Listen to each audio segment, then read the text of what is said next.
கிறிஸ்துவுக்குள் பிரியமானவர்களே, இந்த ஆசீர்வதிக்கப்பட்ட செப்டம்பர் மாதம் 11ஆம் நாளிலும் தினம் ஒரு இறைவாக்கின் வழியாக உங்கள் ஒவ்வொருவரையும் சந்திப்பதில் மிக மகிழ்ச்சி. இன்று கூட நாம் தியானிக்க இருக்கிற வார்த்தை ரோமையர் 3ஆம் அதிகாரம் 26ஆம் வசனம். கடவுள் நீதியுள்ளவர். ஆமென். நம் அனைவருக்குமே தெரியும், நம் ஆண்டவராகிய இயேசு கிறிஸ்து அன்புள்ள தேவன், இரக்கமுள்ள தேவன், பரிவுள்ள தேவன், நம்மை ஒவ்வொரு நாளும் அருமையாய் பாதுகாத்து வழிநடத்துகிற தேவன் என்று. ஆனால் கடவுள் நீதியுள்ளவராயும் நமக்கு இருக்கிறார். நம்முடைய ஒவ்வொரு சொல்லுக்கும் செயலுக்கும் ஏற்ற பலனை நீதியாய் நமக்கு திரும்ப கொடுப்பார்.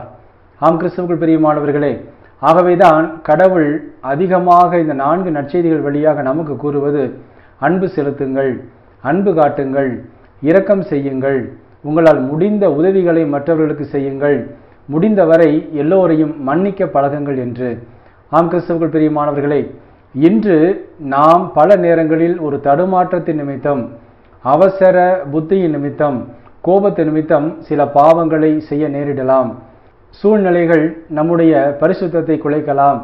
ஆனாலும் கடவுள் நீதியுள்ளவராய் இருக்கிறபடியால் அவர் நம்மிடம் எதிர்பார்ப்பது, நாம் ஒரு பக்கம் தவறினாலும் அடுத்த நொடியே அந்த தவறுதல் எதனால் நடந்தது என்று நாம் நம்மையே சுய சோதனை செய்து, சுய ஆலோசனை செய்து, எல்லாவற்றையும் சிந்தித்து ஆராய்ந்து அவருடைய திருப்பாதங்களில் அமர்ந்து அவரிடம் மனமாற மன்னிப்பு வேண்டி நம்மை தாழ்த்தி அர்ப்பணிக்கும் பொழுது, நம்மையே அவரிடம் சமர்ப்பிக்கும் பொழுது, கடவுள் நீதியுள்ள தேவன் நம்முடைய பாவங்களுக்கு பதிலாக நம்மை அவர் தண்டிக்காமல் அவருடைய மீட்பை நமக்கு அருளி நமது பாவங்களை மன்னிக்க வல்லவராயிருக்கிறார்.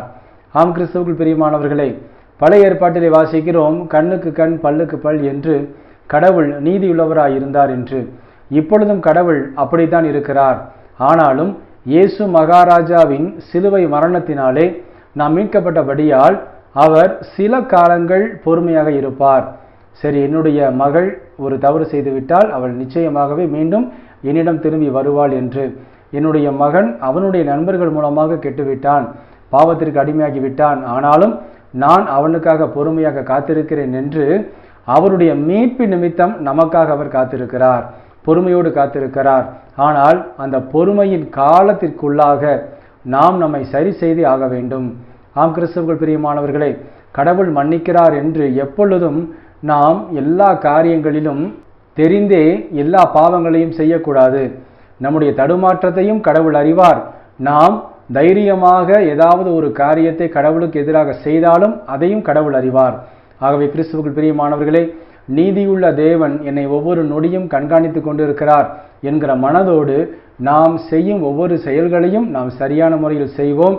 கடவுள் நீதியுள்ளவராய் இருக்கிறபடியால் நாம் அவருடைய பிள்ளைகள் என்பதற்கு சாட்சியாக நாமும் நம்முடைய சொல் செயல் அனைத்திலும் நீதியை செய்வோம். நீதியின்படி எல்லா காரியங்களையும் செய்து கடவுளுடைய பிள்ளைகளாக வாழ்வோம். எப்பொழுதும் அவருடைய இரக்கம் நம்மையும் நம்முடைய குடும்பத்தையும் தாங்கி நிற்கும். ஆமேன். நாம் ஜெபிப்போமா? இயேசு மகாராஜாவே, எங்கள் அன்பு தகப்பனே, இந்த ஆசீர்வதிக்கப்பட்ட புதிய நாளுக்காக உமக்கு கோடான கோடி நன்றி அப்பா. இந்த நாளிலும் நாங்கள் பெற்றுக்கொண்ட இந்த வாக்கின்படியாகவே இயேசப்பா, உமது பொறுமையினாலே நாங்கள் இன்னும் பலத்தோடும் சுகத்தோடும் ஆரோக்கியத்தோடும் வாழ்ந்து கொண்டிருக்கிறோம் அப்பா. அதற்காக நாங்கள் உமது பாதத்திலே விழுந்து நன்றி செலுத்துகிறோம். நாங்கள் சூழ்நிலைகள் நிமித்தம் தவறினாலும் இயேசு மகாராஜாவின் திருப்பாதங்களிலே எங்களை தாழ்த்தி நாங்கள் சரணடைகிறோம் சுவாமி. இன்றும் தன்னுடைய பிறந்த நாள் மற்றும் திருமண நாளை கொண்டாடும் உமது பிள்ளைகள் ஒவ்வொருவரையும் தகப்பன் நிறைவாய் ஆசீர்வதித்து எல்லா நலன்களாலும் நிரப்பிட அர்ப்பணித்து ஜெபிக்கிறோம். இயேசு கிறிஸ்துவின் விலையேறப்பட்ட நாமத்திலே ஜெபிக்கிறோம் எங்கள் ஜீவனுள்ள நல்ல பிதாவே, ஆமேன். கிறிஸ்துவுக்குள் பிரியமானவர்களே, இன்று நாம் பெற்றுக்கொண்ட இந்த வார்த்தையின்படியாக நீதியுள்ள கடவுளுக்கு நாம் நீதியுள்ள பிள்ளைகளாக மக்களாக வாழ்வோம். எப்பொழுதும் கடவுள் நம்மை கண்ணோக்கி கொண்டிருக்கிறார் என்கிற தெய்வ பயத்தோடு நாம் ஒவ்வொரு காரியங்களையும் சரியான முறையில் செய்து ஆசீரை நிறைவாய் பெறுவோம். ஆமேன். God bless you.